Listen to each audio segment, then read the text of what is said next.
वैसे guys I hope you are doing well. I am Veer, welcome to stellar family. तो कैसे हो मेरे दोस्तों? मैं आशा करता हूँ शानदार तरीके से आप लोग अपनी लाइफ को एंजॉय कर रहे हो, अपनी सेहत, फैमिली और पढ़ाई का ध्यान काफ़ी अच्छे से रख रहे हो। आज है 22 अप्रैल। आज का द हिंदू न्यूज़पेपर एनालिसिस और एडिटोरियल डिस्कशन जो है वो काफ़ी शानदार रहने वाला है। बहुत ही कुछ मैं यहाँ पर डिस्कस करूँगा, खासकर एडिटोरियल और इसी के साथ में टेक्स्ट एंड कॉन्टेक्स्ट से रिलेटेड बहुत ही उम्दा आप लोगों के सामने आर्टिकल आने वाले हैं जो काफ़ी अच्छे से आप लोगों को सुनने हैं और डायरेक्ट एग्जाम में आप लोगों के क्वेश्चन भी बन सकते हैं। अभी फिलहाल जो है बोरिस जॉनसन साहब जो हैं वो इंडिया की विजिट पर हैं, तो इसके चलते यहाँ पर कई सारी पिक्चर्स जो हैं वो उनकी वायरल हो रही हैं। जैसे अभी यहाँ पर ये चरखा चलाते हुए देखे गए हैं, जो कि फर्स्ट ब्रिटिश प्राइम मिनिस्टर हैं जो कि यहाँ पर साबरमती आश्रम के अंदर जाकर चरखा चला रहे हैं। एक इसी के साथ में ये पिक्चर इनकी काफ़ी ज़्यादा वायरल हो रही है जेसीबी को लेकर, और यहाँ पर एमनेस्टी इंटरनेशनल के द्वारा यहाँ पर क्रिटिसाइज़ किया गया है यूके के प्राइम मिनिस्टर को। आखिर क्यों क्रिटिसाइज़ किया गया, तो इसके बारे में मैं आप लोगों से बात करूँगा। आज ही के द न्यूज़पेपर में आर्टिकल दोनों छपे हुए हैं यहाँ पर ये। इसी के साथ में एडिटोरियल काफ़ी डिटेल में हम लोग डिस्कस करेंगे, ओवरव्यू भी आप लोगों को दूंगा, उसके बाद में हम लोग आगे बढ़ेंगे। पर सबसे पहले आप लोगों के सामने है आज की इंपॉर्टेंट कोटेशन। बात बड़ी ही आसान, बात बड़ी ही सिंपल सी बोली गई है और बहुत ही प्यारी बोली गई है।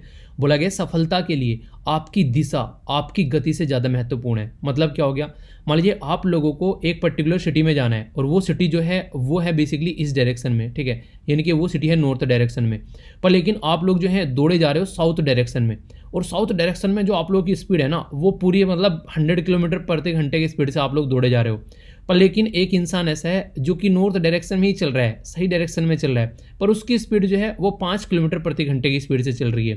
तो आप लोग ये बताइए, ये ए इंसान ज़्यादा इफेक्टिव है या फिर बी इंसान ज़्यादा इफेक्टिव है? जाना दोनों को कहाँ पर है, ये कोई डेस्टिनेशन है, जाना दोनों को यहीं पर ही है, इस डेस्टिनेशन पर, जो कि डी है।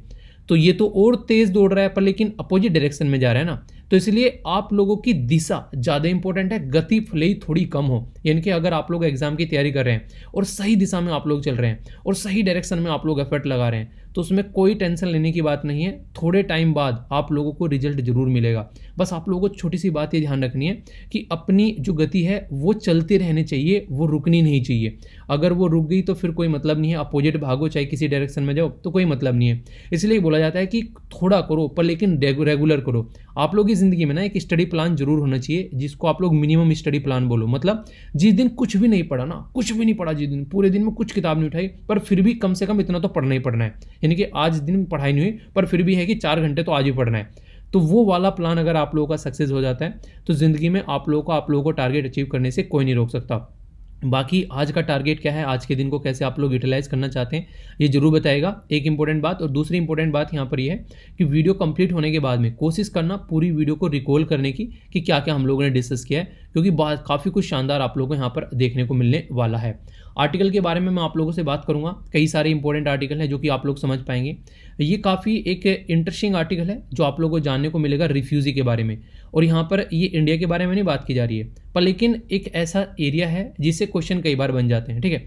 वैसे हल्का सा ओवरव्यू मैंने आप लोगों को दिया था इसका पहले, पर आज काफ़ी डिटेल में इसको डिस्कस करने वाला हूँ काफ़ी अच्छे से। चाइना जो है सोलोमन आइलैंड पे जाकर अपने पैर पसार कर बैठ गया है, जिसकी वजह से ऑस्ट्रेलिया और इसी के साथ में यूएसए को मिर्ची लगी है। हालांकि इंडिया को भी इस चीज़ को लेकर टेंशन है। जानेंगे पूरा मुद्दा आखिर क्या है, डिटेल में सारी बातें मैं आप लोगों से डिस्कस करने वाला हूँ। ये साइड में जो आर्टिकल है यहाँ पर बोला है कि थर्ड वेव आने वाली है, वो फोर्थ वेव आने वाली है। तो आखिर किस बेसिस पर क्या कंडीशन हो सकती है, तो कुछ बातें हैं, थोड़ा सा आप लोगों को जागरूक करूंगा इसके बारे में ताकि आप लोग आगे चीज़ों को ध्यान रख सकें, ठीक है। ये वाला जो आर्टिकल है यहाँ पर हमारे former prime minister Manmohan Singh ji के द्वारा लिखा गया है, पर लेकिन यहाँ पर ये आर्टिकल जो है यूक्रेन के बारे में, ठीक है, यूक्रेन और रशिया के बारे में।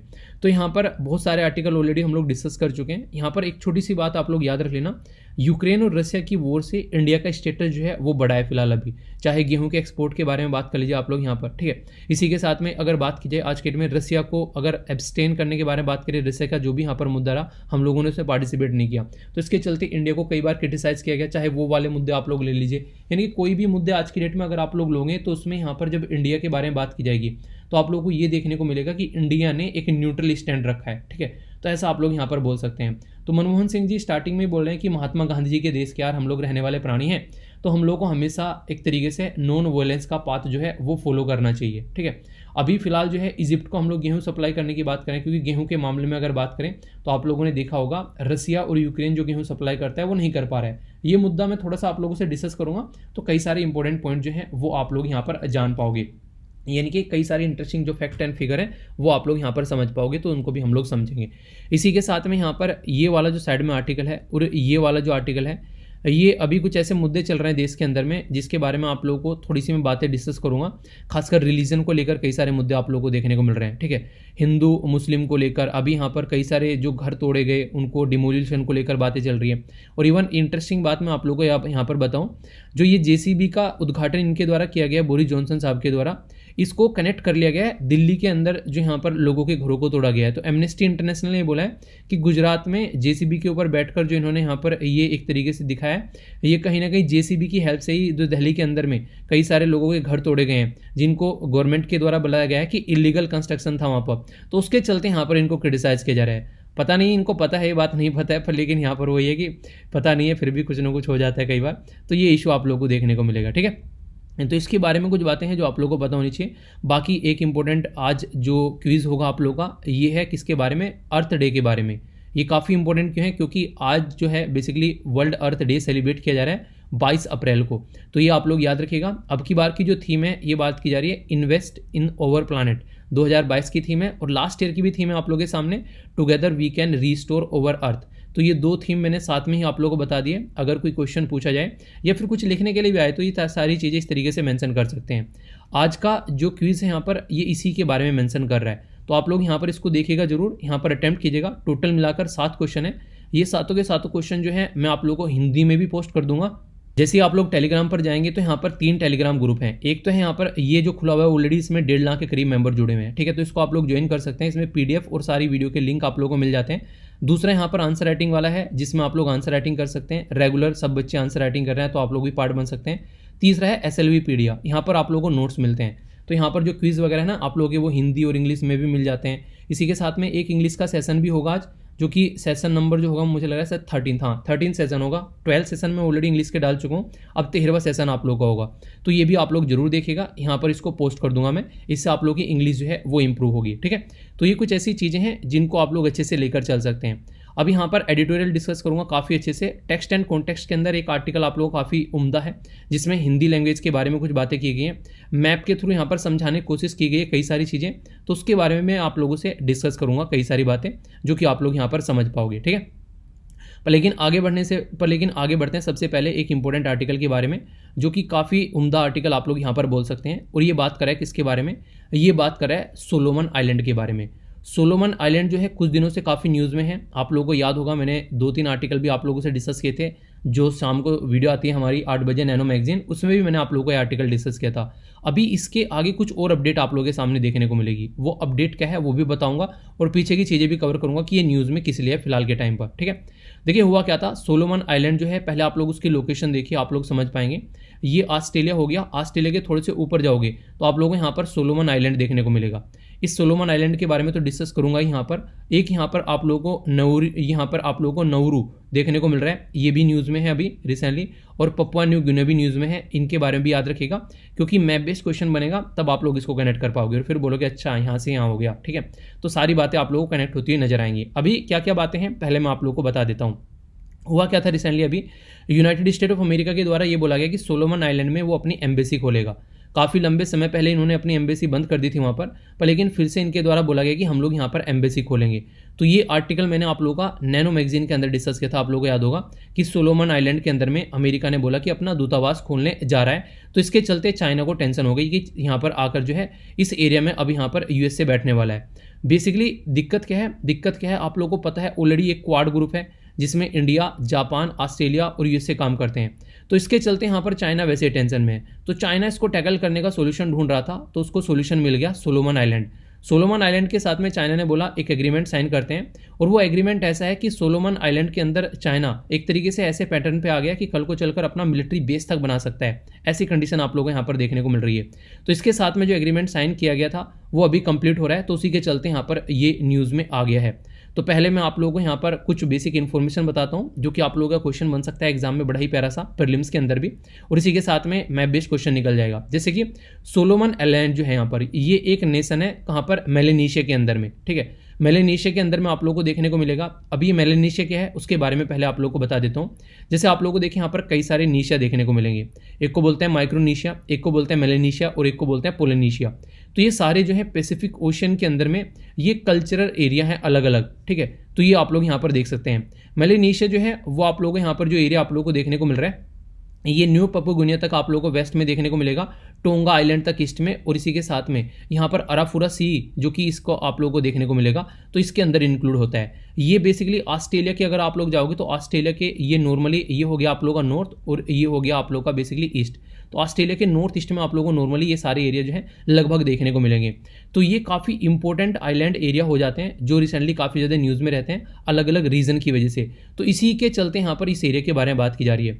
वैसे अगर आप लोगों को पता हो यहाँ पर ये मैंने बता दिया पैसिफिक ओशन के अंदर आता है, एक टर्म यूज़ की जाती है जिसको बोलते हैं यहाँ पर ओशियाना, ठीक है। तो इसके अंदर ये सारी चीज़ें आप लोगों को देखने को मिल जाएगी। इसके अंदर ऑस्ट्रेलिया भी इंक्लूडेड होता है।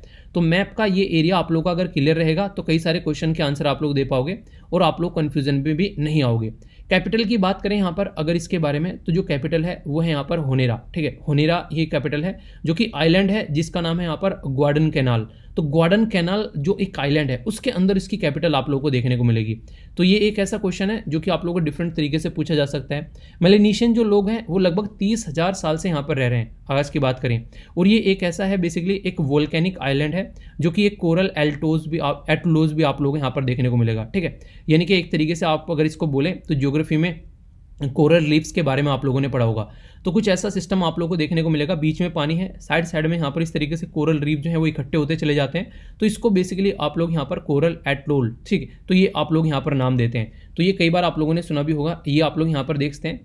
अगर एक ऐसा पोर्शन हटकर ये यहाँ पर इस तरीके से एक छोटी सी एक लेक बना ले, इसको किस नाम से पुकारा जाता है? अगर मैं आप लोगों से पूछूं कि आप लोग इसका नाम बता सकते हैं? चलिए देखता हूँ कौन कौन बताता है, ठीक है। इसको बेसिकली लैगून बोलते हैं, ठीक है। जब एक ऐसा पोर्शन हटकर पानी से थोड़ा सा ऐसा हटकर इस तरीके से यहाँ पर ये हो जाता है, इसको लैगून बोलते हैं। तो ये कई बार क्वेश्चन भी आप लोगों से बन जाते हैं, ठीक है। तो अभी मुद्दा क्या है? मुद्दा अभी आप लोगों को समझ में आ गया कि चाइना ने बोला कि वो यहाँ पर अपनी क्या करेगा, अपनी आने वाले टाइम में यहाँ पर मिलिट्री प्रेजेंस यहाँ पर दिखाने वाला है। तो ये सारी बेसिक चीज़ें थी जो मैंने अब तक आप लोगों को बताई। कुछ स्टैटिक पोर्शन था। अब जो आप लोगों को बताने वाला हूँ वो जो आर्टिकल के अंदर चीज़ें हैं वो आप लोगों को बताने वाला हूँ, ठीक है। अभी क्या है, चाइना ने भी 19 अप्रैल को साइन किया है काफ़ी बड़ा एग्रीमेंट जो कि सोलोमन आइलैंड के साथ में। तो इसके चलते यहाँ पर ऑस्ट्रेलिया को और यूएसए को जो है मिर्ची लग गई कि यार ये क्या है, ये तो हमारे पड़ोस में आकर बैठ गया। क्योंकि पैसिफिक ओशन के अंदर आप लोगों को पता है यहाँ पर अभी जो यूएसए, ऑस्ट्रेलिया, इंडिया और जापान मिलकर अपना क्वाड्रिलेटरल ग्रुप चला रहे हैं। तो चाइना को लगा यार कुछ मुझे भी करना पड़ेगा वरना ये तो सिर पर नाचेंगे आकर। तो इसके चलते चाइना ने भी अपना पासा फेंका। चाइना बेसिकली सकूनी वाला काम कर रहा है। तो चाइना ने बोला मैं भी देखता हूँ आप लोगों को। तो चाइना के द्वारा यहाँ पर अपनी सिक्योरिटी फोर्स तक अभी डिप्लॉय की जा सकती है। अभी ये बातें यहाँ पर बोली जा रही है। हालांकि देखिए ये साइन किया गया अभी 19 तारीख को, पर लेकिन मैंने आप लोगों से आर्टिकल पहले डिस्कस कर लेता। क्यों? क्योंकि यहाँ पर लीक हो गई थी ये बातें, ठीक है। यानी कि ये जो बेसिकली जो एग्रीमेंट साइन किया जा रहा है इसका ड्राफ्ट लीक हो गया था, लोगों को पहले ही पता चल गया था। तो उसके चलते यहाँ पर पहले से आर्टिकल आने स्टार्ट हो गए थे। तो देखिए इससे फायदा हो गया, एग्रीमेंट बाद में साइन हुआ और हमारे आर्टिकल पहले से ही कवर हो गया, ठीक है। अब आगे की बातें सुनते हैं, आगे क्या देखने को मिलेगा। अभी जो सोलोमन आइलैंड है यहाँ पर बेसिकली जो सोलोमन आइलैंड है वो रिक्वेस्ट कर सकता है पुलिस और मिलिट्री दोनों। अगर सोलोमन आइलैंड के अंदर कल कोई दिक्कत होती है, कोई प्रोटेस्ट होता है, दंगे होते हैं जो कि पास्ट में कई बार होते रहते हैं, तो यहाँ पर चाइना से वो रिक्वेस्ट कर सकता है कि भाई साहब यहाँ पर आकर शांति बैठा दो, यहाँ पर आकर बेसिकली जो है एक तरीके से सिक्योरिटी प्रोवाइड करा दो। तो ये आप लोगों को देखने को मिलता है। और एक आइलैंड है गुआम जो कि यहाँ पर काफ़ी ज़्यादा न्यूज़ में भी रहता है। और इसी के साथ में ऑस्ट्रेलिया वाला रीजन जो कि यूएसए का नेवल बेस भी यहाँ पर देखने को मिलता है गुआम आइलैंड पे।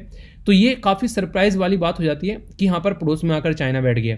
तो इसके चलते आने वाले टाइम में दिक्कतें देखने को मिल सकती हैं। बेसिकली इस रीजन में एक दूसरे के सींग लड़ सकते हैं, ऐसा आप लोग बोल सकते हैं। तो जैसे ही पता चला चाइना यहाँ पर ये एग्रीमेंट साइन कर रहा है, तुरंत यूएसए के द्वारा अपना इंडो पैसिफिक कोऑर्डिनेटर जिनका नाम है कोर्ट कैंपबेल, इनको भेज दिया सोलोमन आइलैंड में और जाकर बोला कि जाओ पूछ के आओ कि सोलोमन आइलैंड ने ये सारी बदतमीजी क्यों काटी है, इस तरह की हरकतें क्यों की है, और हम लोग यहाँ पर अपनी एम्बेसी ओपन करने जा रहे हैं, ठीक है। तो ये बात है। तो इसके चलते चाइना बोला कि ये फालतू की मुद्दे मत उठाओ। चाइना ने बोला ये इस तरह की हरकतें मत करो, मैं तो जो कर रहा हूँ करूँगा ही, तुम कुछ नहीं कर पाओगे, क्योंकि मैं ऑलरेडी आप लोगों को टैकल करने के लिए लग चुका हूँ। मैंने ऑलरेडी जिबूती में अपना बेस बना दिया है, सोलोमन आइलैंड में मैं मिलिट्री भेज सकता हूँ यहाँ पर। तो चाइना जो है यहाँ पर ये सारी चीज़ें पैरेलल में लेकर चल रहा है कि कैसे इंडो पैसिफिक रीजन में, जिसको हम लोग इंडो पैसिफिक बोलते हैं, चाइना चिढ़ता बोलता है कि इंडो पैसिफिक क्यों बोलते हो, इसको एशिया पैसिफिक बोला करो, क्यों? क्योंकि इंडो में इंडिया आ जाता है, तो इसके चलते आप लोगों को यहाँ पर चीज़ देखने को मिलेगी। तो हालांकि सोलोमन आइलैंड की जो गवर्नमेंट है वो बोल रहे हैं कि ये जो एग्रीमेंट है ये चाइना का कोई मिलिट्री बेस नहीं बनाने देगा, पर लेकिन यार तुम मिलिट्री बुला रहे हो, जहाँ जा रहा है माल भर भर के वहाँ पर, बेस बनाने में क्या है, कल को तुम्हारे कान पर तमाचे मारकर चाइना बोल देगा जरा सी देर में कि कल को चलकर हमारे टैंक और मिसाइल यहाँ पर रखेंगे हम, ठीक है? क्या कर लोगे तुम ये बताओ, जरा से तो तुम देश हो। चलिए जो भी है, तो चाइना जो है वो यहाँ पर आने वाले टाइम में अपने काफ़ी अच्छे से ऐसे प्लान लेकर चल रहा है। पाकिस्तान उसके कंट्रोल में ही है पूरा का पूरा, उसको खरीद चुका है। कंबोडिया के अंदर इक्वेटोरियल जो गुनिया है उसके अंदर अटलांटिक ओशन में भी यहाँ पर प्रेजेंस है। आप लोग देख सकते हैं जो पाकिस्तान के द्वारा अभी पाक ऑक्युपाइड एरिया है उसमें चाइना की प्रेजेंस हो चुकी है, चाइना पाकिस्तान इकोनॉमिक कॉरिडोर के थ्रू, ठीक है? इसी के साथ में तजाकिस्तान के थ्रू यहाँ पर जो बेसिकली वखन कॉरिडोर है उसमें लिंक कर रहा है अफगानिस्तान को और जिंगजियान वाले रीजन को, ताकि वहाँ पर चलकर कोई कल को दिक्कत ना देखने को मिले। तो चाइना एक वेल प्लान्ड वे में अपनी चीज़ों को सेटल करता हुआ चल रहा है, और तुम लोग जो है लड़ते रहो, बोलते रहो फालतू की बातें, तो किसी को कोई फर्क नहीं पड़ने वाला है, और ये अपनी चीज़ें जो है वो सेटल करके चला जाएगा, और ये देखते रह जाएंगे कि हाँ ऐसा क्या हो गया, वैसा क्या हो गया, ठीक है? और चाइना काफ़ी एग्रेसिव वे में काम भी करता है, आप लोगों को पता है, ये जहाँ पर जाता है फटाफट निपटाकर साइड में निकल लेता है, तो ऐसी चीज़ें आप लोगों को देखने को मिलेगी। तो अभी चाइना है, शी जिनपिंग जो है वो बोल रहे हैं कि east is rising and west is declining, यानी कि ईस्ट और वेस्ट का क्या मतलब है? एक टाइम ऐसा था जैसे कि यूरोप हो गया, ठीक है, ये यूएसए हो गया, इनका एक तरीके से डंका बजा करता था, पर लेकिन फिलहाल के टाइम पर डंका जो है चाइना का बज रहा है और इंडिया का बज रहा है। तो ये इस तरीके से अगर आप लोग यहाँ पर एक कोऑर्डिनेट बनाओगे तो ये वाला रीजन जो है इसको बेसिकली वेस्ट बोल देते हैं, ठीक है? क्योंकि ये वेस्ट साइड में है और यहाँ पर ये ईस्ट हो गया। पहले टाइम में क्या था, मैक्सिमम यूरोपियन कंट्री ने इस वाले रीजन को रूल किया है। मतलब क्या, आप लोगों ने देखा 200 साल तक हमारे ऊपर अंग्रेजों ने रूल किया है, 100 साल तो हम लोग को यही समझने में लगे कि हाँ हम लोग गुलाम बन गए, ठीक है? 1857 की क्रांति के चलते हमको समझ में आया अरे यार हम तो गुलाम बन गए। तो ये इस तरीके से इन्होंने क्या किया, हमारे यहाँ से रॉ मटेरियल निकाल के ले गए, अपने वहाँ पर सामान बनाया, फिर हमारे यहाँ पर लाकर बेच दिया। तो ऐसी हरकतें इनके द्वारा काफ़ी लार्ज स्केल पर की गई है। तो ये सारे मुद्दे आप लोग समझ सकते हैं, ये सारे मुद्दे आप लोगों को देखने को मिले, तो अभी उन्हीं सब मुद्दों को आप लोग आगे लेकर चल सकते हैं। ऐसे ऐसे इश्यूज जब देखने को मिलते हैं सोसाइटी में, तो यहाँ पर आने वाले टाइम में क्या क्या हरकतें देखने को मिल सकती है। तो इसके चलते यहाँ पर हर एक कंट्री ने अपना अपना काम करना स्टार्ट कर दिया। तो पहले बोलते थे वेस्ट का डाका बजता था, पर लेकिन अब चाइना इस लेवल पर आ गया कि वेस्ट को चुनौती देने के लिए तैयार है, और रशिया भी चाइना की गोद में आकर बैठ गया है। जो एक पावरफुल कंट्री हुआ करता था जिसके साथ में यूएसए की बेसिकली सींग लड़ा करते थे, वो आज की डेट में चाइना का लगभग सबऑर्डिनेट पार्ट बन गया। ऐसा आप लोग देख सकते हैं, चाइना के बिना सर्वाइव नहीं करेगा आज की डेट में यूएसए। कहीं ना कहीं यूक्रेन वार ने और यहाँ पर इसको उस डायरेक्शन में धकेल दिया है। तो यहाँ से एक अंदाजा आप लोग लगा सकते हैं कि किस डायरेक्शन में अभी फिलहाल जो है वो चीज़ें बह रही हैं। और मनमोहन सिंह जी का जो आर्टिकल है उन्होंने बोला है कि ग्लोबल ऑर्डर जो है वो चेंज हो रहा है कहीं ना कहीं। अगर आज की डेट में देखो, यूक्रेन वॉर ने जो इंडिया और यूएसए के रिलेशन थे उसके ऊपर भी कहीं ना कहीं एक छोटा सा क्वेश्चन मार्क लगा दिया है। एस जयशंकर साथ की स्टेटमेंट आप लोग देखोगे ना तो आप लोगों को समझ में आ जाएगा उन्होंने कितनी खरी खोटी सुनाई है खुलेआम, बिना किसी से डरे हुए। तो यहाँ से एक अंदाजा आप लोग लगा सकते हैं कि इंडिया जो है उसका कद भी बढ़ रहा है, और इंडिया अपनी खुद की इंडिपेंडेंट फॉरेन पॉलिसी लेकर चल रहा है। पाकिस्तान के प्राइम मिनिस्टर को ले लो, कह रहा है कि हमसे बढ़िया तो हमारा पड़ोसी देश है, उसको कोई कुछ बोलता नहीं है। कह रहा है रूस से भी व्यापार कर रहा है, वो चाइना से भी व्यापार कर रहा है, वो यूएसए से भी व्यापार कर रहा है, कह रहा है उसको कुछ बोलता ही नहीं है, और हमको बोल रहे हो कि तुम ये कर लो। तो इस तरीके की बातें आप लोग देखते हैं। तो कहीं ना कहीं ये सारी चीज़ें जो हैं वो काफ़ी एक स्ट्रेटजिक पॉलिसी का पार्ट है जिसको हम लोग लेकर चल रहे हैं। तो इसीलिए चाइना बोल रहा है कि जो वेस्ट का जो एक तरीके से डिक्लाइन हो रहा है और जो ईस्ट बढ़ रहा है, तो आने वाले टाइम में चाइना इसमें सेंट्रल स्टेज में अपना रोल प्ले करना चाहता है। चाइना की एक और हरकत बताऊं आप लोगों, यहाँ पर आप लोग सुनकर इसको भी हैरान होंगे। चाइना बोलता है कि यूनिपोलर नहीं होना चाहिए, एक मल्टीपोलर वर्ल्ड होना चाहिए। मल्टीपोलर मतलब यानी कि यूएस से भी एक बड़ी ताकत है, इधर यहाँ पर आप लोगों को देखने को मिला यूके ताकत है, फ्रांस ताकत है, जर्मनी ताकत है, इधर यहाँ पर इंडिया भी ताकत है और चाइना भी ताकत है। ऑल ओवर वर्ल्ड में देखने को मिलेगा। तो दुनिया में चाइना बोलता है कि यूनिपोलर नहीं होना चाहिए, बस यूएसए के इर्द गिर्द सब कुछ घूम रहा है, मैं भी हूँ यहाँ पर, तो मल्टीपोलर वर्ल्ड होना चाहिए। पर लेकिन जब सेम बात एशिया में आकर बोलते हैं कि हाँ यहाँ भी मल्टीपोलर होना चाहिए, तो चाइना बोलता है नहीं, एशिया में बस मुझे ही रहने दो। क्यों? क्योंकि यहाँ पर मैं रखूंगा बस, इसीलिए बोला है सेंटर स्टेज में अपने आप को लेकर आना चाहता है। ये ऐसी हरकतें चाइना की देखने को मिलेगी। तो इसलिए बार बार कभी इंडिया के साथ में उल्टी सीधी हरकतें करता है, कभी किसी देश के साथ में। तो ये इसका रेगुलर पैटर्न है जो आप लोग यहाँ पर समझ सकते हैं। तो अभी ये पूरा एक आर्टिकल जो मैंने आप लोगों से डिस्कस किया सोलोमन आइलैंड के बारे में, और यहाँ पर माइक्रोनेशिया, मेलेनेशिया, पोलिनेशिया के बारे में डिस्कस किया, सोलोमन आइलैंड के बारे में यहाँ पर बातें की, ओशियाना क्या है उसके बारे में थोड़ा जाना। इसी के साथ में आप लोगों यहाँ पर ये पर्टिकुलर जियोग्राफिकल लोकेशन के बारे में क्वेश्चन पूछा जा सकता है, ये लेगून क्या होता है, ये क्वेश्चन बन सकते हैं इस तरीके से। ये कुछ बातें मैंने एक्स्ट्रा आप लोगों को इसलिए बताई ताकि बेसिक चीज़ें भी आप लोगों के साथ साथ में क्लियर होती रहे और कोई भी डाउट आप लोगों को देखने को न मिले। ठीक है, अच्छा, एक इंपॉर्टेंट बात, रेगुलर जैसे मैं आप लोगों को 2 क्वेश्चन देता हूँ, तो उन क्वेश्चन को आप लोग लिख सकते हैं 2 जगह। एक तो आप लोग यहाँ पर लिख सकते हैं, बेसिकली ये एक ग्रुप है जिसमें लगभग 64,000 से भी ज़्यादा मेंबर जुड़े हुए हैं। यहाँ पर रेगुलरली बच्चे अपना क्वेश्चन सब पोस्ट करते हैं, तो आप लोग भी यहाँ पर अपना क्वेश्चन जो है वो पोस्ट कर सकते हैं, देखिए यहाँ पर, ठीक है। दूसरा है, आप लोग जा सकते हैं कहाँ पर, आप लोग जा सकते हैं फेसबुक ग्रुप के ऊपर। फेसबुक का भी ग्रुप है, यहाँ पर आंसर राइटिंग आप लोग कर सकते हैं, उसको ज्वाइन कर दोनों जगह भी आप लोग पोस्ट कर लिया कीजिए, कोई दिक्कत नहीं है। आंसर राइटिंग होनी चाहिए बेसिकली, और आप लोगों का एक रिव्यू होना चाहिए आंसर का, ठीक है। तो ये था काफ़ी इंपॉर्टेंट आर्टिकल जो कि आप लोगों के माइंड में बिल्कुल क्लियर होना चाहिए। ये जो आर्टिकल है ये बड़ा ही डिफरेंट सा आर्टिकल है। यहाँ से कई सारी मैप बेस्ड क्वेश्चन भी मैं आप लोगों को बताऊंगा, और अमीरी और गरीबी में डिफरेंस बताऊंगा। अमीर लोग जो हैं वो कैसे अपनी ज़िंदगी जीते हैं, और गरीब लोग जो हैं वो कैसे अपनी ज़िंदगी जो है वो ढंग से नहीं जी पाते हैं, उसके बारे में मैं आप लोगों से बात करूंगा। तो ये काफ़ी एक ऐसा आर्टिकल बनेगा जिससे अगर कुछ लिखने के लिए आ जाए तो एज ए एग्जाम्पल के तौर पर आप लोग इसको वहाँ पर पोस्ट कर सकते हैं। ऐसा नहीं कि ये बिल्कुल आप लोगों से क्वेश्चन बन जाएगा इसके बारे में अलग से, पर हाँ क्वेश्चन तो देखिए इंडिया से रिलेटेड बनेगा, इंडिया के इर्द गिर्द चीज़ें बनेगी, पर हाँ एग्जाम्पल के तौर पर आप लोग इसको कोट कर सकते हैं कि ऐसा भी कुछ देखने को मिलता है। अभी हुआ क्या है, हम लोग बात करेंगे यहाँ पर यूके रवांडा असाइलम प्लान के बारे में। इसको बोला गया यूके रवांडा असाइलम प्लान। वैसे इसको यहाँ पर और भी नाम से पुकारा गया है कि एक रवांडा डील का भी नाम इसको दिया गया है। आखिर ये यूके रवांडा डील क्या है ये आप लोगों को समझना पड़ेगा। इसके लिए पहले आप लोगों को रवांडा को देखना पड़ेगा कहाँ पर है। इधर आप लोगों को इंडिया देखने को मिलेगा, इधर आएंगे थोड़ा आप लोगों को तो यहाँ पर अफ्रीका के अंदर में रवांडा है। जब इसको जूम कर आप लोग देखोगे तो ये आप लोगों को पूरा रवांडा नजर आ जाएगा। तो अफ्रीका के अंदर में एक कंट्री है रवांडा, जो कि काफ़ी गरीब कंट्री है। एक ऐसा देश है जिसकी जैसे तैसे ज़िंदगी चलती है। तो ऐसे देश को अगर कोई थोड़ा सा भी कोई सपोर्ट प्रोवाइड करा दे तो देश बोलेगा जिल्ले इलाही, जो आप कहो हम वही करेंगे। ऐसा ही अभी यहाँ पर देखने को मिला। यूके के अंदर काफ़ी लार्ज स्केल पर लोग जो हैं वो रिफ्यूज़ी आकर बस रहे थे। और रिफ्यूज़ी आ कैसे रहे थे, तो यहाँ पर बेसिकली ये इंग्लिश चैनल है, जो कई बार क्वेश्चन बन जाता है कि इंग्लिश चैनल कहाँ पर है। तो याद रखिएगा कई सारे लोग जो हैं इसको रिकॉर्ड बनाते हैं इंग्लिश चैनल को पास करने का, ठीक है। तो ऊपर हो गया इंग्लैंड और नीचे हो गया फ्रांस, तो इसके बीच में इंग्लिश चैनल आप लोगों को देखने को मिलेगा। अच्छा एक क्वेश्चन बताइए, एक कंट्री है पोर्चुगल, वो ओनली एक कंट्री के साथ में बॉर्डर टच करती है। वो कंट्री कौन सी है उसका नाम आप लोगों को बताना है। पोर्चुगल यानी कि पुर्तगाल जिसको आप लोग बोलते हैं, वही पुर्तगाल जहाँ से वास्को डिगामा इंडिया में आया था। उसने बताया था कि मैंने इंडिया खोज लिया है, उसको ये नहीं पता कि इंडिया पहले से ही है, खोजा नहीं है, तूने रास्ता बताया बस इंडिया को आने का अपने देश वालों को, ठीक है, जिससे कि हमारे देश में आके वो गुलामी कर, हमारे देश को गुलाम बना सके, बस ये मुद्दा है, ठीक है। तो यहाँ पर ये बेसिकली क्या हो गया, यहाँ पर ये इंग्लिश चैनल है इंडिया बेसिकली सॉरी इंग्लैंड और फ्रांस के बीच में।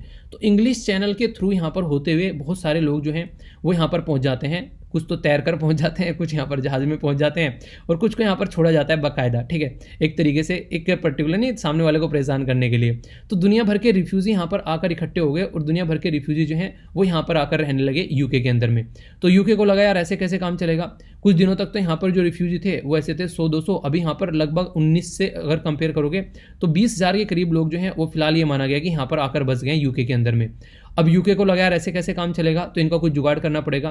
तो यूके ने क्या किया, ऐसा देश ढूंढो जो कि गरीब सा देश हो, उस देश को पकड़ो और उस देश को बोलो कि हाँ यार तुमको हम थोड़ा सा पैसा, तुमको हम थोड़ा सा नहीं मतलब बहुत अच्छा खासा पैसा देंगे, बस तुमको एक काम करना है। वो क्या होगा हम बताते हैं, ठीक है।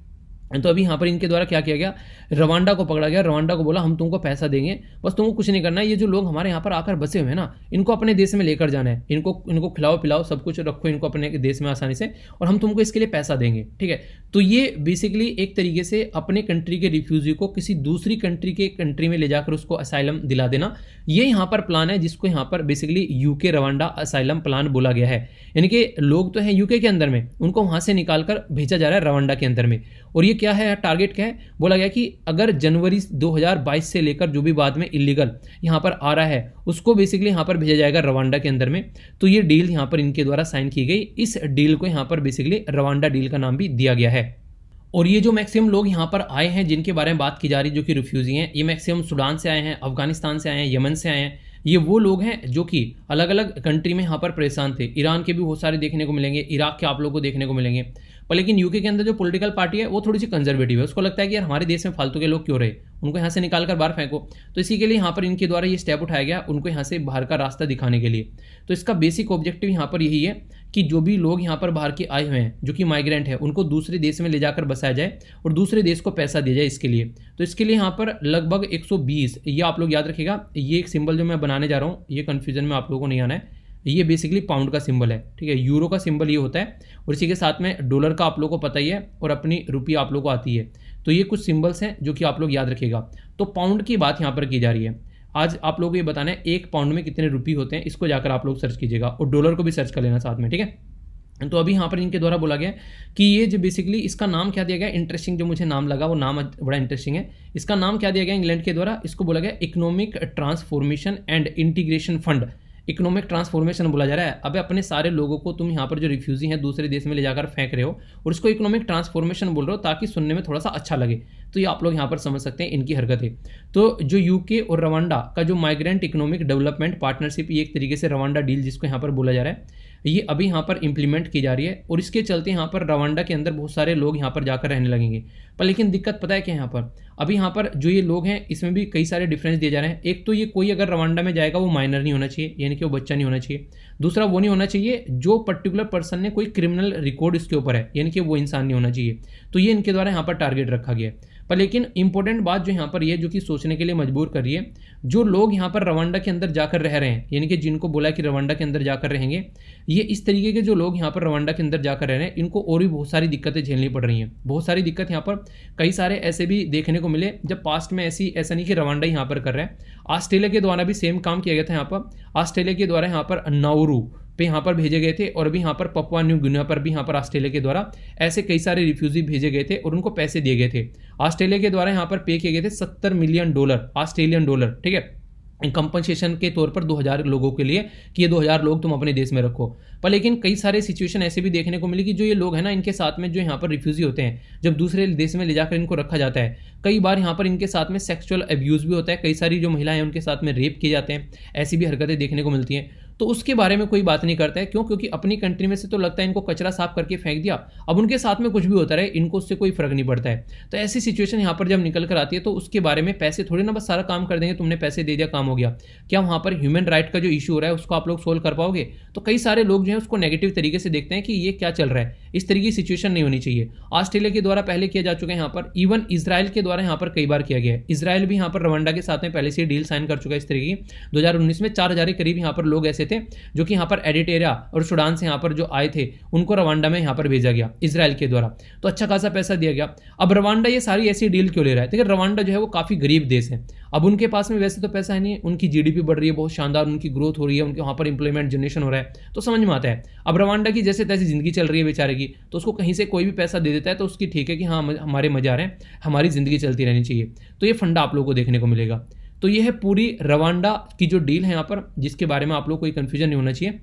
एक एक पॉइंट मैंने आप लोग क्रिस्टल क्लियर करके बता दिया ताकि कोई माइंड में कन्फ्यूजन होगा तो दूर होना चाहिए। तो UK Rwanda deal, asylum plan, ये सारी चीज़ें पूछे। ऐसे तो इंडिया भी कर सकता है, दुनिया भर के हमारी कंट्री में बांग्लादेशी रिफ्यूजी है 1971 से, ठीक है। हम लोग बोल देंगे अफ्रीका किसी भी कंट्री को यार तुम ले लो और पैसा इस तरीके से कर लो, पर लेकिन ये इंसानियत के नाते तो कम से कम सही नहीं है। आप लोगों को लगता है कि जो पैसा ले रहा है कि उनको ढंग से सिचुएशन सही चीज़ें भी प्रोवाइड करवाएगा। वहाँ पर ऐसे कई सारे केसेस देखने को मिल रहे हैं कि उनको खाना तक नहीं मिल पाता है, स्कूल वगैरह की दूर की बात कीजिए, तो ज़िंदगी उनकी बड़ी दर बदतर हो जाती है। तो उसके बारे में सोचना पड़ेगा, थोड़ा सा इंसानियत के नाते भी यहाँ पर आगे लेकर चीज़ों को चलना पड़ेगा, ठीक है।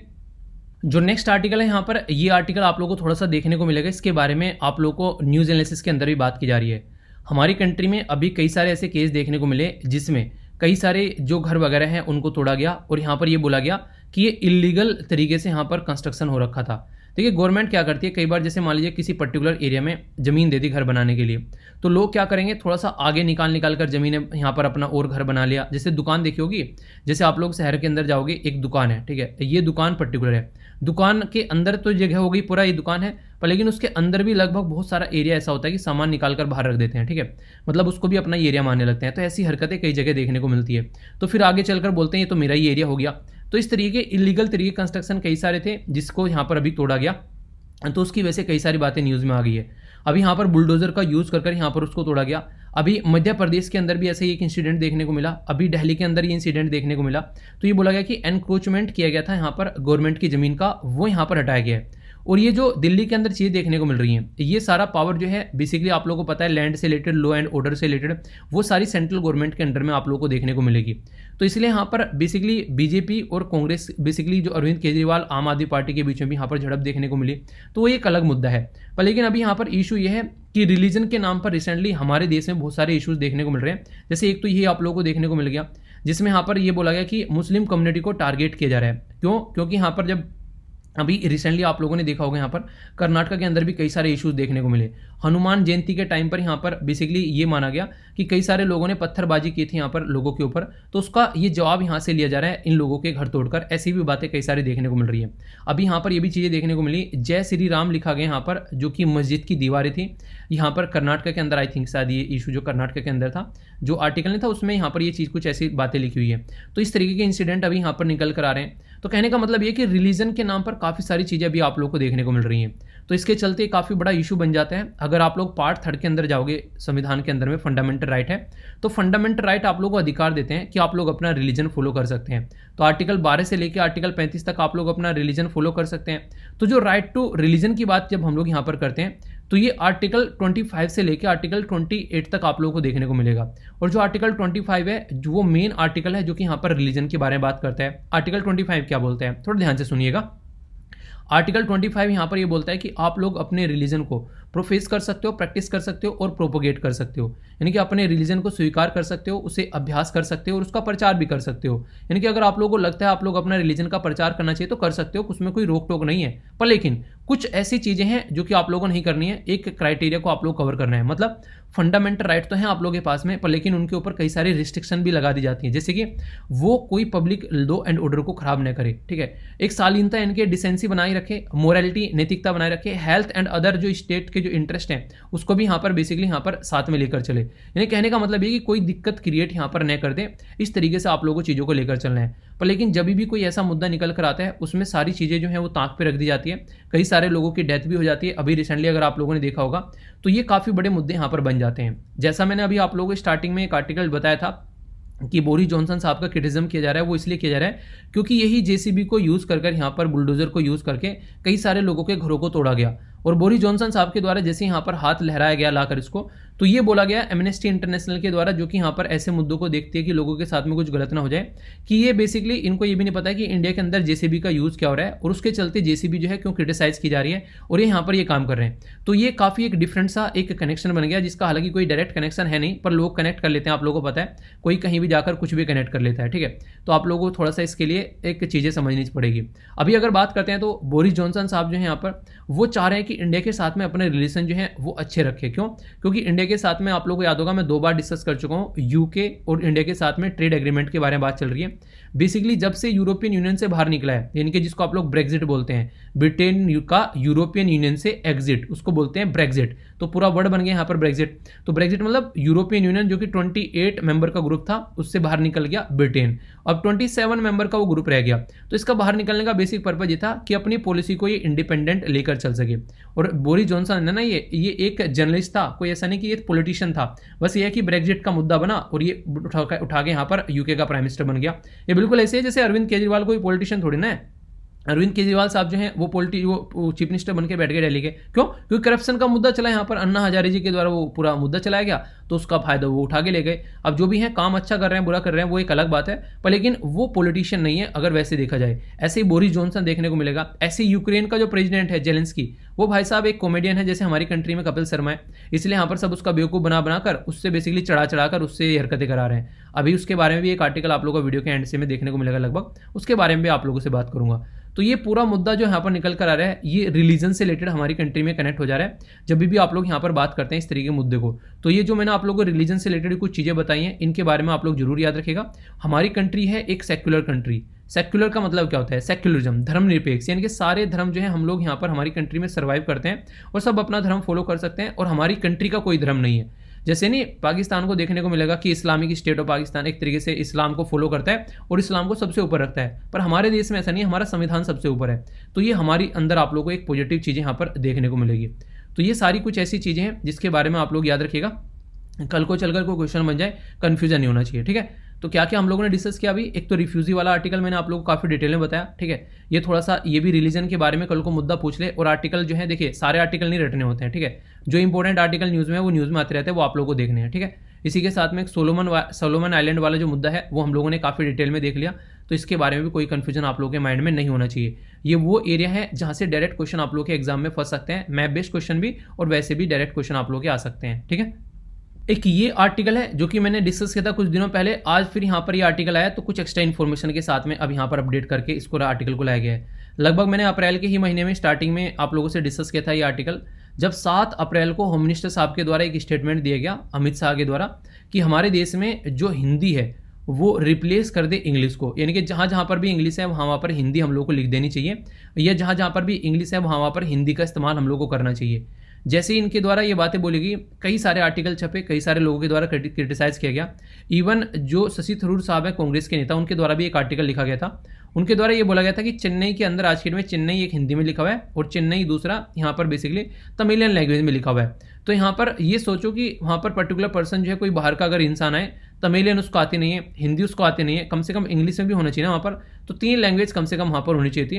पर लेकिन इंग्लिश को अगर रिप्लेस कर हिंदी से आप लोग रिप्लेस कर दोगे तो ऐसे कैसे काम चलेगा। और दूसरी इंपॉर्टेंट बात हम लोगों ने उस आर्टिकल के अंदर डिस्कस की थी कि आज की डेट में मैक्सिमम हिंदी स्पीकिंग वाले जो राज्य के लोग हैं वो इंग्लिश स्पीकिंग वाले राज्य में मैक्सिमम जाते हैं, इंग्लिश स्पीकिंग वाले में नहीं, सॉरी, नॉन हिंदी स्पीकिंग वाले राज्य में जाते हैं। यानी कि हिंदी स्पीकिंग वाले, जैसे मान लीजिए आज के डेट में बिहार से, उत्तर प्रदेश से लोग जो हैं काफ़ी ज़्यादा काम करने जो है महाराष्ट्र के अंदर आप लोगों को देखने को मिलेगा, तमिलनाडु में देखने को मिलेगा, केरला के अंदर देखने को मिलेंगे, ठीक है, इस तरीके से समझ सकते हैं, गुजरात के अंदर देखने को मिलेंगे। तो ये वो स्टेट है जो हिंदी नहीं बोलते हैं, तो नॉन हिंदी जो वाले राज्य हैं उनमें जाकर हिंदी स्पीकिंग वाले लोग जो हैं वो काम करते हैं। तो इसका मतलब ये होगा कि जहाँ हिंदी लैंग्वेज यूज़ की जाती है, तो ऐसा तो है नहीं कि हिंदी लैंग्वेज यूज़ करने से उनको व्यापार मिल जा रहा है, उनको जॉब मिल जा रही है। इंग्लिश अगर कोई सीख ले तो उसको जरूर जॉब मिल सकती है, तो ये बोला गया। दूसरा, जो नॉन हिंदी वाले राज्य हैं, मतलब जैसे कि केरला हो गया, तमिलनाडु हो गया, महाराष्ट्र हो गया, गुजरात हो गया, वहाँ पर डेवलपमेंट आप लोग को अच्छा खासा देखने को मिलेगा।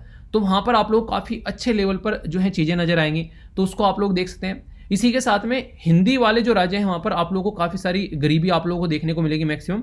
तो कहने के लिए तो आप लोग हिंदी के बारे में बात कर रहे हो और इंग्लिश को रिप्लेस करने की बात कर रहे हो, पर इंग्लिश जो है वो एम्प्लॉयमेंट जनरेट करती है, ठीक है, लेकिन हिंदी तो ये काम आप लोगों के लिए नहीं कर पा रही कि हिंदी जिसने सीख ली उसको जॉब मिल जाएगी। इंग्लिश सीखने से आप लोगों को जॉब जरूर मिल जाती है, कम से कम कॉल सेंटर के अंदर जाके जॉब मिल जाएगी। कल को चलकर आप लोग किसी दूसरे देश में जा रहे हो, वहाँ पर इंग्लिश यूज़ कर आप लोग कुछ ना कुछ सीख सकते हो। तो जो राइटर हैं वो यहाँ पर यही बातें बोलने की कोशिश कर रहे हैं कि हिंदी को रिप्लेस कर देना बेसिकली इंग्लिश से, कि हाँ इंग्लिश जो है वो बेसिकली इंग्लिश को रिप्लेस कर देना हिंदी से, वो कोई सही तरीका यहाँ पर नहीं होगा। अब यहाँ पर कुछ और डेटा इनके द्वारा दिया गया है, ये डेटा यहाँ पर समझाने की कोशिश करें अलग अलग पॉइंट के थ्रू, ठीक है। क्या क्या पॉइंट है ये मैं आप लोगों को यहाँ पर बताऊंगा, जिससे कि आप लोग चीज़ों को अंडरस्टैंड कर सकें। तो एक क्वेश्चन है, कई बार डायरेक्ट आप लोगों से पूछ ले जाते हैं, तो अगर आप लोगों के माइंड में इनको लेकर क्लैरिटी होगी तो आप लोग यहाँ पर चीज़ों को समझ पाएंगे। तो क्या क्या पॉइंट है मैं आप लोगों को बताता हुआ चलता हूँ, जिससे कि आप लोग यहाँ पर समझ पाएंगे। ये जो मैप आप लोगों को दिख रहा है यहाँ पर, इस मैप में आप लोग एक चीज़ समझ पा रहे होंगे। जैसे आप लोग यहाँ पर देखिए, हिंदी यहाँ पर लिखी गई है, यहाँ पर राजस्थानी लिखी गई है, पंजाबी लिखी गई है, यहाँ पर गुजराती लिखी गई है। तो ये दिखाने की कोशिश यहाँ पर की जा रही है कि हिंदी ही नहीं है जो यहाँ पर पूरा बोली जा रही है। तो मैप ये शो कर रहा है कि पॉपुलर है हिंदी, ठीक है, बहुत सारे एरिया में बोली जाती है, पर लेकिन मेनली बिहार, उत्तर प्रदेश, मध्य प्रदेश और झारखंड वाले एरिया हैं जहाँ पर मेन हिंदी आप लोगों को देखने को मिलेगी। बाकी और दुनिया भर की लैंग्वेज है जिसको आप लोग हिंदी बोल देते हो, उसके अंदर कई सारी और लैंग्वेज आ जाती है। तो पहला तो ये बोला गया। दूसरी साइड में जब आप लोग जाओगे, ये मैप में ये बोला गया, इस वाले मैप में यहाँ पर इसमें दिखाने की कोशिश की गई कि सेकंड जो आप लोगों को देखने को मिलेगा कि यहाँ पर मोस्ट पॉपुलर जो मदर टंग ईच जो डिस्ट्रिक्ट के अंदर जो अकॉर्डिंग टू द जो सेंसस 2011 के सेकंड मोस्ट जो एक तरीके से पॉपुलर मदर टंग जो हिंदी जो बोली जा रही है आज के डेट में यहाँ पर नॉर्थन वेस्टर्न रीजन में, तो वो आप लोगों को सेकंड नंबर पर देखने को मिलेगी। नॉर्थ वेस्ट रीजन हो गया, या फिर आप लोगों को एक तरीके से नहीं, एक ऐसा जैसे कि नॉर्थ वेस्ट के बारे में यहाँ पर बात की जा रही है, नॉर्थ वेस्ट वाला जो रीजन हो गया, इसी के साथ में ईस्टर्न रीजन हो गए। तो वहाँ पर फर्स्ट प्रायोरिटी नहीं है हिंदी लोगों की, कि आप लोगों को लगता है कि फर्स्ट प्रायोरिटी है, तो ये आप लोगों को देखने को मिलेगा। हिंदी हाँ बोली जाती है बहुत सारे लोगों के द्वारा, पर लेकिन बहुत सारे लोग ऐसे हैं जिसमें हिंदी के अलावा दूसरी लैंग्वेज आप लोगों को देखने को मिलेगी। भोजपुरी, राजस्थानी, ये दूसरी लैंग्वेज है, आप लोग इनको हिंदी में थोड़ी ना काउंट करोगे, तो ये आप लोग समझ सकते हो। तो इस तरीके से कई लैंग्वेज यहाँ पर बोली जा रही है। अब इनको कनेक्ट करना है अगर सबको, कई सारे लोग इंग्लिश प्रेफर करते हैं, क्यों? क्योंकि इंग्लिश आसान है यहाँ पर एक तरीके से कनेक्ट करना है। यहाँ पर अगर इंग्लिश सीख ली तो कल को विदेशों के साथ भी आप लोग कनेक्ट कर सकते हैं। तो लोग अपनी जॉब अपॉर्चुनिटी, इंप्लॉयमेंट, करियर को और कनेक्टिविटी को लेकर साथ में चल रहे हैं, जिसके चलते यहाँ पर आप लोगों को ये चीज़ देखने को मिलेगी। तो ये चीज़ें समझाने की कोशिश यहाँ पर राइटर के द्वारा की जा रही है कि हिंदी के पीछे मत पड़ो, आप लोग ये देखो कि लोगों का ग्रोथ कैसे किया जा सकता है। क्योंकि हिंदी अपनी जगह है, आप लोगों को संविधान निर्माताओं के द्वारा बोला गया था कि हिंदी को आप लोगों को सपोर्ट करना है, पर लेकिन इसके साथ में ये भी ध्यान रखना है कि हिंदी के साथ साथ में लोगों को जॉब वगैरह भी मिलनी चाहिए। ये बातें यहाँ पर बोली जा रही है। एक और चार्ट आप लोग यहाँ पर देखने को मिलेगा। ये मैप यहाँ पर ये बता रहा है कि Hindi as a either their first और द सेकंड लैंग्वेज और थर्ड लैंग्वेज आप लोगों को देखने को मिलती है। तो अलग अलग रीजन में यहाँ पर परसेंटेज के हिसाब से बताई जा रही है कि कौन कौन यहाँ पर क्या क्या लैंग्वेज बोल रहे हैं, ठीक है। तो उसके चलते यहाँ पर ये चार्ट है। ये चार्ट सारे मैं आप लोगों ने SLV पीडिया वाले जो टेलीग्राम चैनल है ना, वहाँ पर प्रोवाइड करा दूंगा, क्योंकि उसका नाम ही इसलिए रखा गया विकीपीडिया से एसएलवीपीडिया, ठीक है, ताकि वहाँ पर आप लोगों को नोट्स वगैरह सारे मिल सकें। तो ये सारे चार्ट मैं आप लोगों को वहाँ पर प्रोवाइड कराऊंगा, कोई डाउट आप लोगों को देखने को नहीं मिलेगा।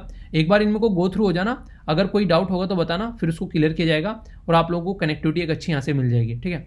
तो ये काफ़ी एक इंपॉर्टेंट एरिया हो जाएगा आप लोगों के लिए, जिससे आप लोग कनेक्ट भी कर पाएंगे। और हिंदी के बारे में हम लोगों ने यहाँ पर बातें की। हिंदी दिवस जो है वो किस दिन सेलिब्रेट किया जाता है, ये क्वेश्चन का आंसर आप लोगों को देना है। हिंदी दिवस के बारे में आप लोगों से पूछ रहा हूँ, ठीक है, किस दिन सेलिब्रेट किया जाता है। और international mother tongue language day जो है, जो कि आप लोगों से ईपीएफओ के अंदर क्वेश्चन भी पूछा गया था, वो यहाँ पर किस दिन सेलिब्रेट किया जाता है, तो ये क्वेश्चन है। दूसरा ये क्वेश्चन है कि यहाँ पर किस कंट्री से उसको निकाल कर लेकर आया गया था मदर टंग लैंग्वेज डे, तो ये भी आप लोग को बताना है। इसी के साथ में एक क्वेश्चन और बताइए, हमारी कंट्री में जो 8वां शेड्यूल है उसके अंदर टोटल मिलाकर आप लोग को कितनी लैंग्वेज देखने को मिलती है, पता है ना, 22 लैंग्वेज देखने को मिलती थी। ओरिजिनली कितनी लैंग्वेज थी इसके अंदर में, अभी 22 हो गई हैं। तो ये क्वेश्चन भी आप लोगों को यहाँ पर बताना है। अभी रिसेंटली जो लैंग्वेज ऐड की गई है, अगर थोड़ा सा और आप लोग पढ़ना चाहते हैं तो उसको भी पढ़ लेना, कौन कौन सा संविधान में संशोधन करके ये लैंग्वेज ऐड की गई है। ये वो पॉइंट है जो मैं आप लोगों को रेगुलर सारे कई बार बता चुका हूँ, टेंशन मत लेना। कल फिर से जब डिस्कस करूंगा इसके बारे में एक ओवरव्यू आप लोग को और दे दूंगा, जब यहाँ पर क्वेश्चन के आंसर देंगे आप लोग, तो उसके चलते आप लोग कई सारी और बातें बताऊंगा, ठीक है। तो उसको आप लोग अच्छे से देखना, ओके। ये है बेसिकली न्यूज़ इन नंबर, जहाँ से आप लोग कई बार क्वेश्चन बन जाते हैं और कई बार आप लोगों के लिए यहाँ पर एक तरीके से अपडेशन में आप लोगों को हेल्प करते हैं। पेंशन स्कीम के बारे में यहाँ पर बात की जा रही है, अटल पेंशन स्कीम के बारे में। 4 crore in the total number of the जो आज के डेट में इनरोल अंडर अटल पेंशन स्कीम के अंदर आप लोगों को यहाँ पर देखने को मिलेंगे। अकॉर्डिंग टू अगर बात करें pension fund regulatory and the development authority of India, जो हमारी कंट्री में इसको मैनेज करने का काम करती है, तो यहाँ पर अगर बात की जाए गवर्नमेंट बैक करती है जो पेंशन स्कीम यहाँ पर, ठीक है, तो टारगेटेड होती है यहाँ पर अनऑर्गेनाइज सेक्टर के लिए यहाँ पर फोकस करने की कोशिश की जा रही है।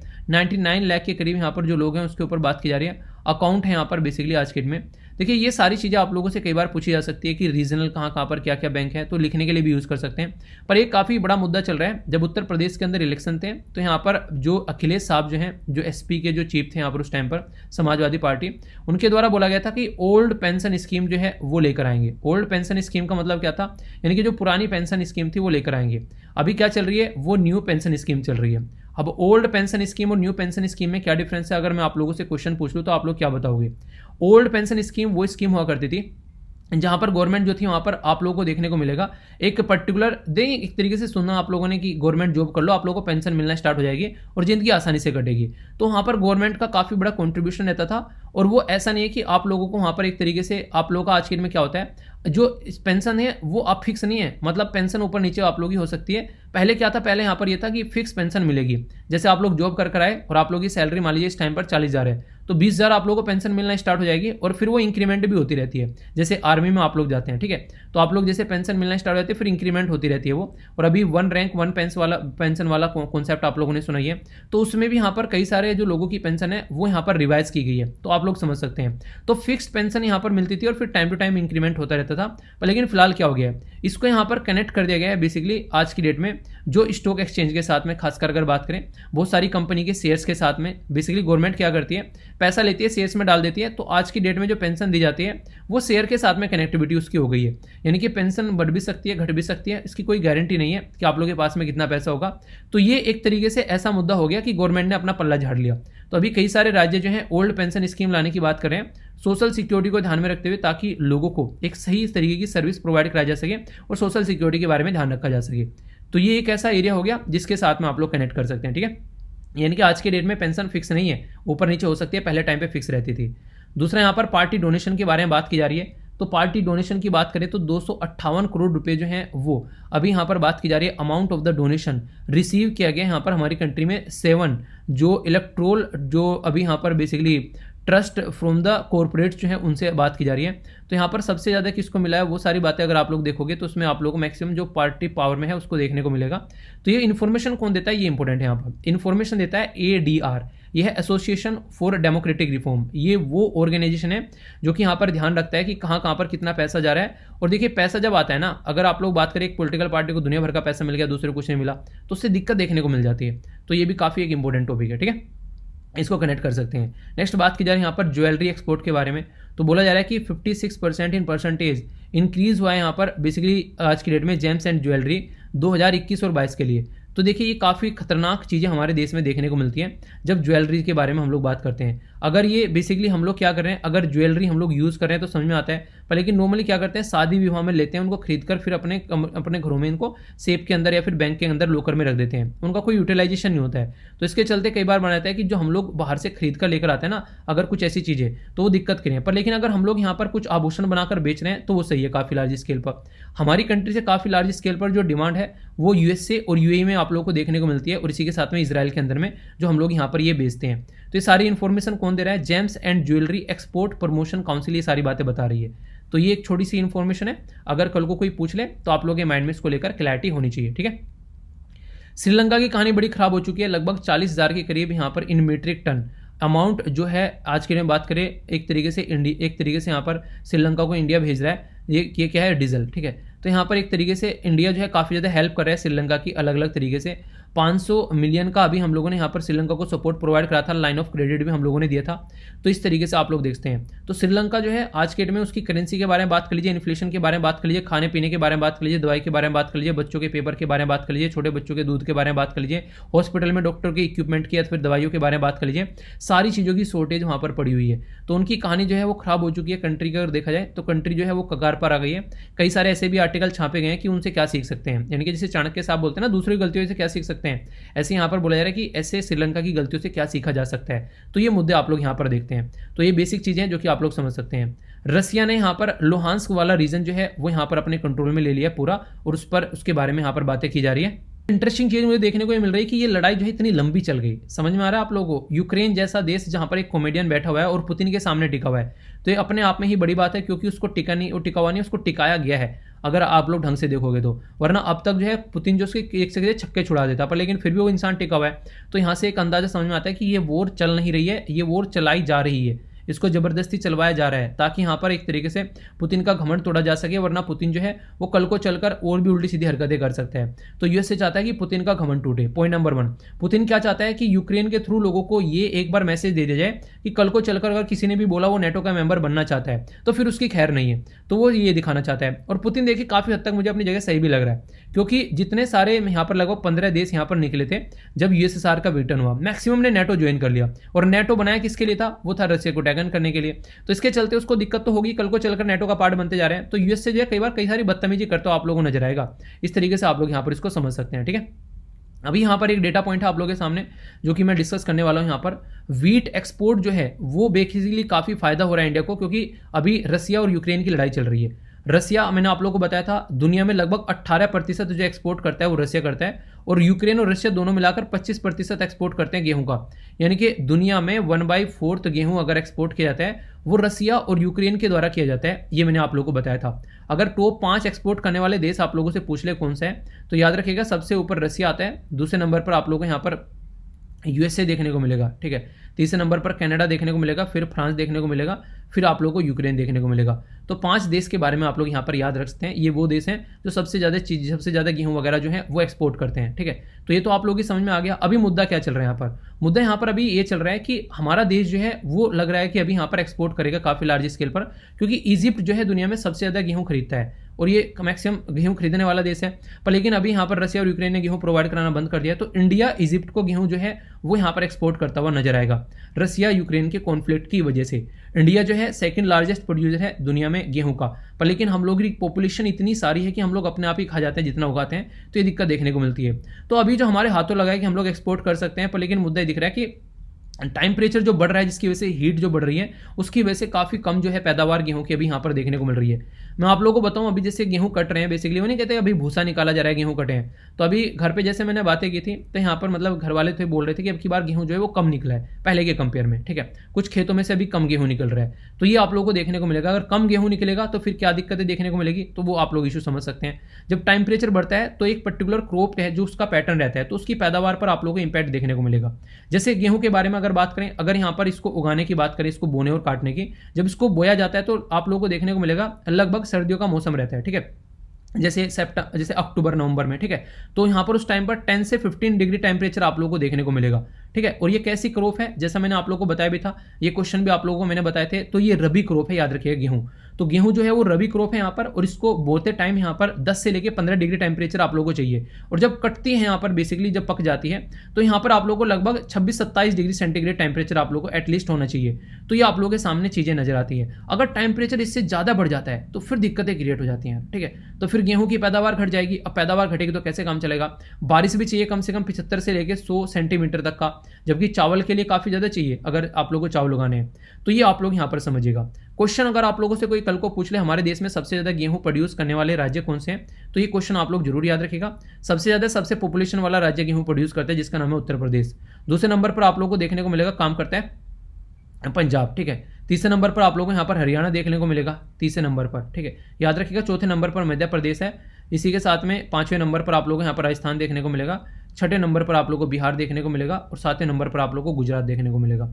तो ये गेहूं प्रोड्यूस करने वाली बेल्ट है हमारे देश की, जहां सबसे ज्यादा गेहूं जो है वो प्रोड्यूस किया जाता है। तो कल को चलकर यहाँ से भी अगर क्वेश्चन आप लोगों से पूछ ले गेहूं प्रोड्यूस के बारे में, तो ये भी आप लोगों के माइंड में अगर क्लियर रहेगा तो अच्छे से आप लोग आंसर दे पाओगे, और आंसर दे पाओगे तो यहाँ पर एक फ्री का क्वेश्चन आप लोग का बन जाता है। और गेहूं इतना ज्यादा न्यूज में आ गया सोचा भी नहीं है। कल को चलकर पूछ ले टेम्परेचर कितना होना चाहिए, ठीक है। हमारी कंट्री में आप लोगों को पता है नेशनल फूड सिक्योरिटी मिशन लाया गया था, इसी के साथ में राष्ट्रीय कृषि विकास योजना लाई गई, गेहूं का उत्पादन बढ़ाया जा सके देश के अंदर में।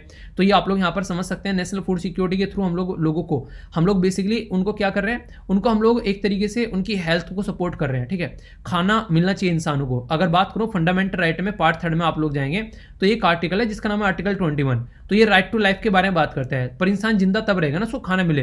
तो यहाँ पर हेल्थ भी आ जाती है कई बार, यहाँ पर आप लोग खाना भी आ जाता है कई बार, ठीक है। इसी के साथ में राइट टू एक तरीके से हाउस के बारे में बात की जाती है। अभी जब लोगों के घर तोड़े गए तो ये बोला गया कि यहाँ पर 21वें आर्टिकल का आनंद हो रहा है कि उनको कम से कम रहने के लिए जगह मिलनी चाहिए। तो ऐसी ऐसी बातें भी आप लोगों से अगर क्वेश्चन में कल को बनने लगे, आप लोग बोलोगे यार ये तो बड़ा डिफरेंट सा क्वेश्चन हो गया, कहाँ से आंसर, इसका क्या आंसर दिया जाएगा।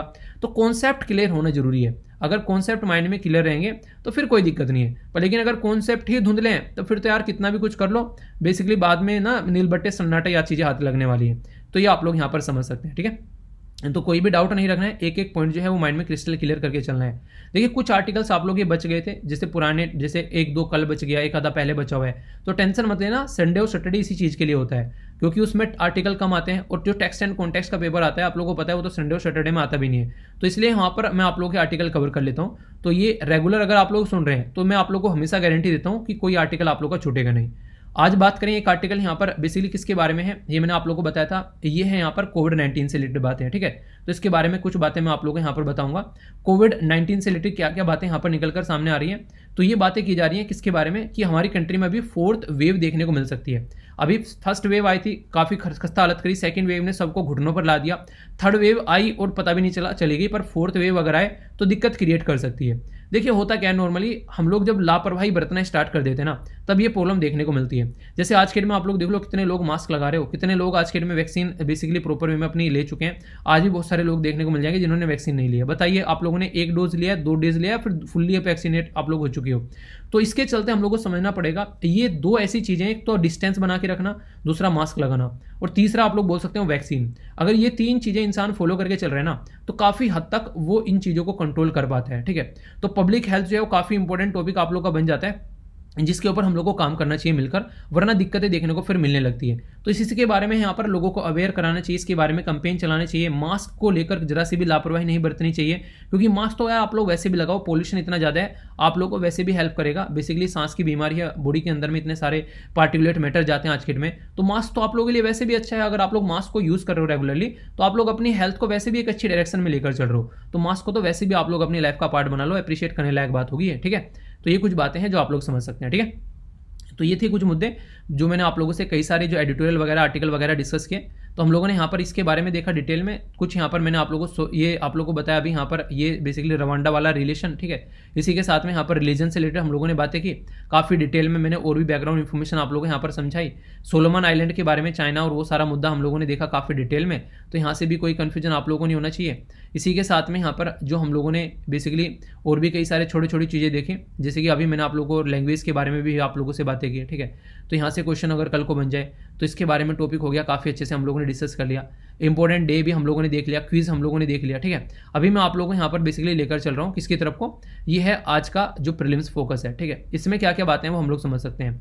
पहला तो अगर क्वेश्चन पूछ लिया जाए कि फर्स्ट प्राइम मिनिस्टर कौन है ब्रिटेन के जिनके द्वारा यहाँ पर गांधी आश्रम के अंदर में चरखा चलाया गया, तो यह है बोरिस जॉनसन साहब। तो ये एक आप लोग याद रखिएगा। जेसीबी के बारे में मैंने बता दिया, इनके द्वारा उद्घाटन किया गया यहाँ पर बेसिकली इस पर्टिकुलर प्रोजेक्ट का। तो कल को चलकर आप लोगों से कोई एक आधा क्वेश्चन अगर कहीं बन जाए, पूछ ले कोई, तो बेसिकली आप लोगों के माइंड में मतलब एक क्लियरिटी होनी चाहिए चीज़ों को लेकर, कि ये नहीं कि यार ये कहाँ से आ गया, ये तो हमने पढ़ा ही नहीं, है ना, रोने लग जाते हैं। देखिए कोई भी चीज़ आप लोगों की छूटती नहीं है, अगर रेगुलर आप लोग पार्टिसिपेट करोगे ना, तो मैक्सिमम चीज़ें आप लोग यहाँ पर कवर हो जाती है। तो इसके चलते थोड़ा सा रिवीजन आप लोग कर लीजिए। और दोनों अगर आर्टिकल आप लोग देख रहे हो जो बेसिकली नैनो मैगजीन और हिंदू का, तो वहाँ पर आप लोग का पीआईबी ऑल इंडिया रेडियो या फिर इंडियन एक्सप्रेस के आर्टिकल कवर हो जाते हैं। तो सारी चीज़ें आप लोग कवर हो जाती है करंट स्टैटिक के साथ में। तो इसलिए बोलता हूँ कॉम्बिनेशन अच्छे से आप लोग एंजॉय किया करो और फीडबैक जरूर दिया करो। अगर आप लोग को लग रहा है कि आर्टिकल कैसा है उसके बारे में फीडबैक बता दिया करो, अच्छा बुरा जैसा भी आप लोग को लगता है, ठीक है। तो ये आर्टिकल हम लोगों ने देख लिया, ये भी आर्टिकल हम लोगों ने देख लिया, और इसी के साथ में ये भी मैंने आप लोगों को डिस्कस करा दिया जो डेमोलिशन के बारे में बात की जा रही है, ठीक है। अब यहाँ पर बात करते हैं, ये काफ़ी इंटरेस्टिंग आर्टिकल है। यहाँ पर इंडिया और मालदीव के रिलेशन आप लोगों को मैंने पढ़ाए थे। तो मालदीव जो है वो काफ़ी इंपॉर्टेंट कंट्री है, बात करेंगे इंडियन ओशन के अंदर में। वहाँ पर इंडिया आउट कैंपेन चल रहा था। इंडिया आउट का मतलब इंडिया को वहाँ पर आउट करने की बात की जा रही थी। क्यों? क्योंकि वहाँ पर एक प्राइम मिनिस्टर थे, पहले प्राइम मिनिस्टर मतलब प्रेसिडेंट थे यहाँ पर, तो जिनके द्वारा यहाँ पर ये कैंपेन चलाया गया था, वो एक तरह से इंडिया को पसंद नहीं करते थे, वो चाइना की गोद में जाकर बैठते थे। पर लेकिन जो अभी सोलिद साहब है यहाँ पर, इब्राहिम सोलिद, वो एक काफ़ी एक अच्छे इंसान है यहाँ पर, क्योंकि जो पहले प्रेसिडेंट थे जिनका नाम था यहाँ पर अब्दुल यमीन, तो यहाँ पर अब्दुल्ला जो यमीन थे वो इंडिया से चिढ़ते थे। तो उन्होंने बोला इंडिया यहाँ पर इन्वेस्टमेंट नहीं कर रहा है, इन्वायरमेंट को नुकसान पहुंचा रहा है, और भी कई सारी नेगेटिव बातें इंडिया के बारे में फैला दी। तो उसकी जो नेगेटिविटी थी जो उसने इंडिया के बारे में फैलाई, उसके चलते देखिए होता है हर एक पॉलिटिकल पार्टी कोई ना कोई फॉलोवर रहते हैं, हर एक पॉलिटिकल पार्टी को कोई ना कोई सपोर्ट करने वाले रहते हैं। तो सारे सड़कों पर उतर आए उस टाइम पर, तो काफ़ी सारे इश्यूज देखने को मिल गए। तो ये बेसिक चीज़ें थी जिसके बारे में आप लोग समझ सकते हैं, ठीक है। इसी के साथ में अगर बात करें यहाँ पर, ये एक LET के जो कमांडर हैं उनकी डेथ हो गई कश्मीर के अंदर, तो ये यहाँ पर समझ सकते हैं। तो काफ़ी अच्छी बात है, हमारी सिक्योरिटी फोर्स के द्वारा यहाँ पर ये काम किया गया। तो ये है बेसिकली प्राइम मिनिस्टर मोदी साहब के द्वारा, आप लोगों को पता है 21 तारीख यानी कि कल जो था वो एक तरीके से हमारे देश में सिविल सर्विस डे जो है सेलिब्रेट किया गया। तो यहाँ पर प्राइम मिनिस्टर मोदी साहब के द्वारा बोला गया नेशन फर्स्ट के ऊपर फोकस देकर चलना चाहिए। यानी कि हमारे देश में जैसे आप लोग सिविल सर्वेंट बन रहे हैं, कल को चलकर आप लोग किसी पोस्ट पर जा रहे हैं, तो आप लोगों के हाथ में काफ़ी बड़ी पावर आती है। और आप लोगों ने एक डायलॉग सुना होगा, the great power comes with great responsibility. तो अगर आप लोग उसको ढंग से इंप्लीमेंट करके चलोगे तो आप लोग अपनी पावर का सही इस्तेमाल कर पाओगे। और बेसिकली इस पोस्ट पर जाने का मतलब भी यही है कि कम से कम उन लोगों को आप लोग फायदा पहुंचाओ जो लोग यहाँ पर एक तरीके से काफ़ी ज़्यादा प्रॉब्लम में होते हैं, उनको बेसिकली एक नहीं नेशन की सर्विस करने के लिए यहाँ पर बेसिकली इंसान जाता है। तो ऐसे आप लोग समझ सकते हैं। तो उसी को एक तरीके से जो स्टूडेंट्स थे जो भी यहाँ पर एक तरीके से उनको गाइड किया गया, ठीक है। प्राइम मिनिस्टर मोदी साहब के द्वारा यहाँ पर प्राइम मिनिस्टर म्यूजियम ये ओपन किया गया है पब्लिक के लिए। तो ये काफ़ी इंपॉर्टेंट है। प्राइम मिनिस्टर म्यूजियम जो है ये भी टॉपिक देखिए पहले ही इंडियन एक्सप्रेस में आ चुका था, ठीक है। तो मैंने आप लोगों को नैनो मैगजीन में कवर कर लिया था। फिर भी एक बार बता देता हूँ, दिल्ली के अंदर प्राइम मिनिस्टर म्यूजियम जो है वो ओपन किया गया। प्राइम मिनिस्टर मोदी जी कौन से नंबर के प्राइम मिनिस्टर ये आप लोगों को बताना है। यहाँ पर देख सकते हैं सारे प्राइम मिनिस्टर के जो है फोटो लगे हुए हैं, सबसे पहले के भी और लेटेस्ट के भी आप लोगों को देखने को मिलेंगे। तो इसके चलते यहाँ पर प्राइम मिनिस्टर ने क्या क्या कंट्रीब्यूशन दिया है आज़ादी के बाद में, इंडिपेंडेंट इंडिया में कौन से प्राइम मिनिस्टर ने क्या क्या कंट्रीब्यूशन दिया गया वो यहाँ पर दिखाने की कोशिश की गई है। और यहाँ पर जो आप लोगों को तिरुमूर्ति भवन देखने को मिलता है उसको एक तरीके से, और यहाँ पर जो नई बिल्डिंग बनाई गई है उनको अलग अलग ब्लॉक के तौर पर क्रिएट किया गया है। और वहाँ पर कंट्रीब्यूशन क्या क्या रहा है, हिस्ट्री में फ्रीडम स्ट्रगल फाइटर की भी कुछ कुछ चीज़ें यहाँ पर दिखाई गई हैं। तो मतलब घूमने लायक एक वर्थ इट जगह है जिसको आप लोग टाइम मिले तो घूम सकते हैं। मतलब मैं रिकमेंड करूँगा अगर टाइम मिले तो आप लोग जाकर जरूर देखिएगा, ठीक है।